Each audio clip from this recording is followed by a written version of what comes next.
வெண்டைக்காய் ஃப்ரை எப்படி பண்ணுறதுன்னு பார்க்கலாம். கொஞ்சமாக எண்ணெய் ஊற்றிக்கினேன். ஒரு 4 ஸ்பூன் இருக்கும். ஒரு 4 பேர் சாப்பிட்ற அளவுக்கு வெண்டைக்காய் எடுத்துக்கணும். ஒரு 1/2 கிலோ இருக்கும். முதல்ல எண்ணெயில் வெண்டைக்காவை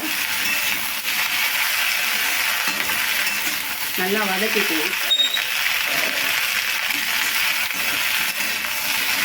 ஒரு 2 நிமிஷம் நல்லா வதக்குங்க, இல்லாட்டி பிசு பிசுன்னு ஆகிடும். இப்போ 2 நிமிஷம் வதங்கிடுச்சு. கொஞ்சமாக ஒரு 1/4 டீஸ்பூன் மஞ்சள் தூள், ஒரு 2.5 ஸ்பூன் அளவுக்கு மிளகாய் தூள், தேவையான அளவு உப்பு,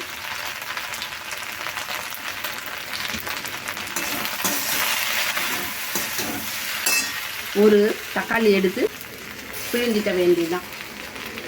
பழுத்த பழமாக எடுத்துக்கோங்க.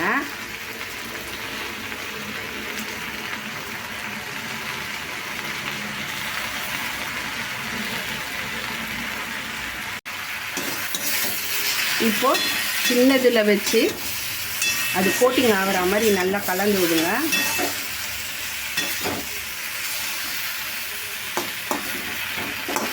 நல்லா பழுத்து இருந்ததுன்னா உங்களுக்கு ஈஸியாக புளிய வரும். மூடி வச்சு வெந்த பிறகு இறக்கிட வேண்டியதுதான். இப்போ ரெடி ஆயிடுச்சு. 10 நிமிஷம் ஆயிடுச்சு. வெந்துச்சு பாருங்கள். ரெடி. வெண்டைக்காய் ஃப்ரை ரெடி.